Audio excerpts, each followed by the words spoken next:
Sa malawak na disyerto ng Thar sa India, sa ilalim ng nagbabagang araw at alon ng buhangin, isang higanteng bakal ang unti-unting gumagalaw. Mabigat, matatag, at halos parang nilalang na humihinga sa lakas. Ito, ang Arjun Makhwasne, ang pinakabagong sandata ng India sa larangan ng modernong digmaan. Ngunit ang kwentong ito, mga kaibigan, ay hindi lamang tungkol sa bakal at baril. Ito ay kwento ng pagtitiyaga, pambansang dangal at revolusyon sa teknolohiya. Kabanata 8, ang pangarap ng isang bansa taong 1972, katatapos lamang ng India-Pakistan War, at malinaw na ang aral sa mga Indian military strategists, hindi sapat ang umasa sa banyagang teknolohiya.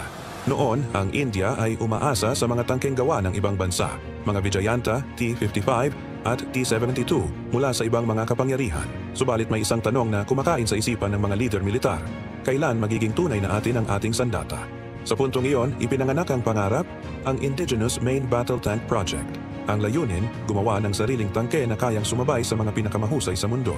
Ang proyekto ay ipinagkatiwala sa Defense Research and Development Organization, DRDO, ang siyentipikong lakas ng India. At dito nagsimula ang isa sa pinakamahabang pakikibaka ng teknolohiya sa kasaysayan ng bansa. Kabanata 2, ang simula ng Arjun Project.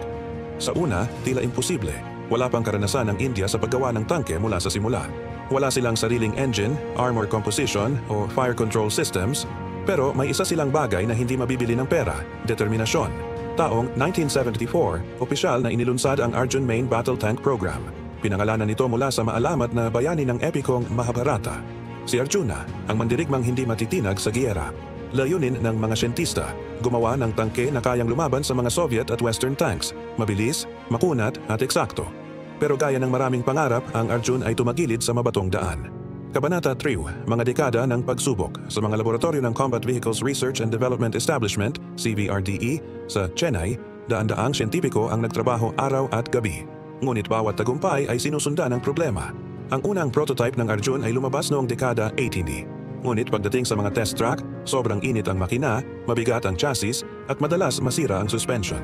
Ang mga sundalo ng Indian Army ay hindi kontento. Para sa kanila, mas maaasahan pa rin ang mga imported na T-72 at T-90. Lumipas ang mga taon, at tila ba ang proyekto ay magiging White Elephant. Isang napakamahal ngunit walang saysay na ambisyon. Ngunit hindi sumuko ang DRDO. Habang ang ibang bansa ay bibitiw na, ang India ay nagpursige. Kabanata 4, ang pagangat ng Arjun Makhwasne. Sa paglipas ng panahon, ang bawat pagkakamali ay ginamit bilang aral. Ang makina, armor at electronics ay patuloy na pinaganda. At sa huli, noong unang bahagi ng 2000s, ipinanganak ang Arjun Makiter 1.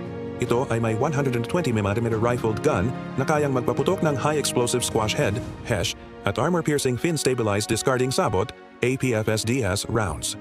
May hydropneumatic suspension para sa mas makinis na galaw sa disyerto, at Kanchan Composite Armor, isang lihim na formula ng India na nagbibigay ng proteksyong katumbas ng mga Western tanks tulad ng Leopard 2. Sa mga unang test, pinakita ng Arjun ang kakaibang tibay. Sa mga head-to-head trials laban sa Russian T-90, ipinakita nito ang gilas sa accuracy, firepower at stability.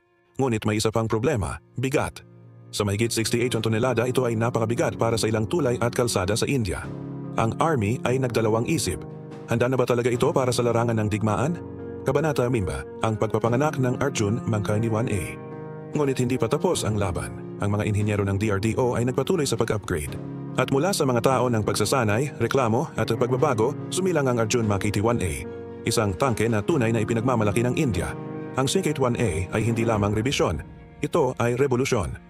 May 71 major improvements kumpara sa Makhwasne 1, kabilang ang Advanced Fire Control System na may thermal imaging at laser range finder, Explosive Reactive Armor, ERA, para sa dagdag proteksyon laban sa anti-tank missiles, Automatic Target Tracking System, kaya't kahit gumagalaw ang kalaban, kaya pa ring tamaan sa eksaktong sandali.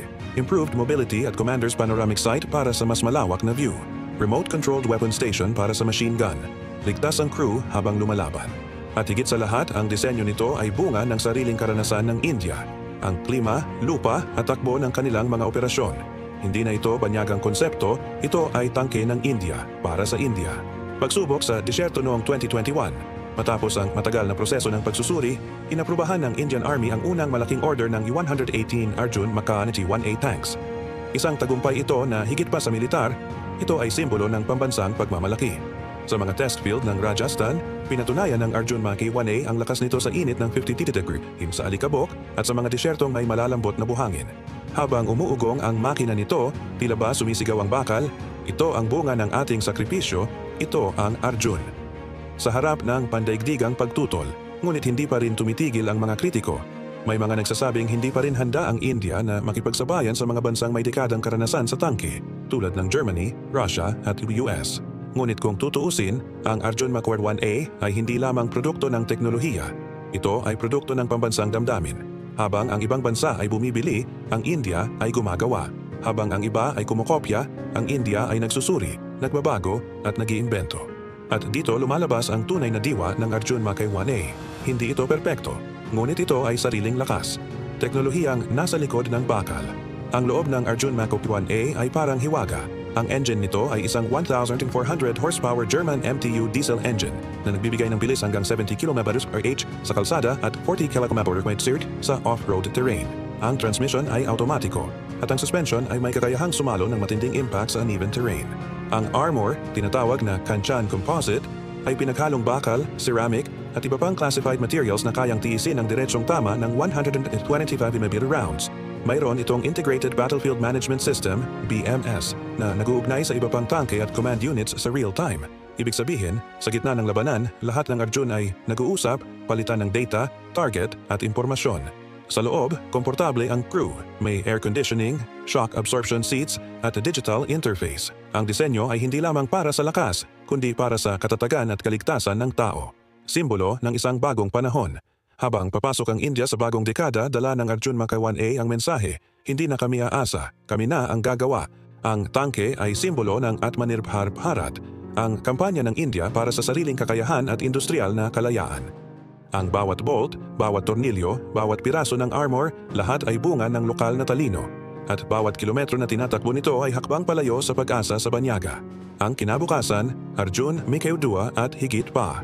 Ngayon, habang patuloy ang pag-upgrade sa Macquarie 1A, pinaghahandaan na rin ng India ang Arjun Mach 2. Mas magaan, mas matalino, at may advanced defense systems tulad ng Active Protection System, APS, na kayang saluhin o sirain ang paparating na missile bago ito tumama. Isinasabay ito sa modernisasyon ng hukbong katihan ng India upang maging handa sa anumang banta, lalo na sa hangganan laban sa Pakistan at China. Ngunit higit pa sa mga armas, ang Arjun ay naging kwento ng pagkabansang may tapang at ambisyon. Arjun sa puso ng mga sundalo. Sa mga testimonya ng mga crew na sumakay sa Arjun, iisa ang kanilang sinasabi. Parang kotse sa loob, pero halimaw sa labas. Tahimik ngunit matatag, mabilis ngunit mabigat, at higit sa lahat, protektado ang buhay ng mga sakay nito. Sa panahon ngayon kung saan ang teknolohiya at buhay ng tao ay parehong mahalaga, ang Arjun Macquarie 1A ay sumasagisag sa balanse ng lakas at awa. Ang aral ng Arjun sa huli, higit pa sa makina o bala, ang Arjun Macquarie 1A ay naging metapora ng India. Isang bansa na minsang minamaliit, ngunit ngayon ay lumalaban gamit ang sariling gawa. Ang bawat tangke ay kwento ng milyong kamay, mga inhinyero, manggagawa, sundalo at siyentista na nagsakripisyo upang patunayan. Ang tunay na lakas ay hindi lang sa armas, kundi sa pananampalataya sa sariling kakayahan. Habang lumulubog ang araw sa disyerto, maririnig ang tunog ng bakal na lumalakad sa buhangin. Hindi ito tunog ng digmaan lamang. Ito ang tinig ng isang bansang muling tumatayo. At sa likod ng mga alikabok, makikita ang hugis ng isang tangke. Matatag, kumikislap sa araw, handang ipagtanggol ang lupaing pinagmulan. Ito ang Arjun Macquarie 1A, hindi lamang sandata, kundi simbolo ng pag-asa, dangal at sariling lakas ng India.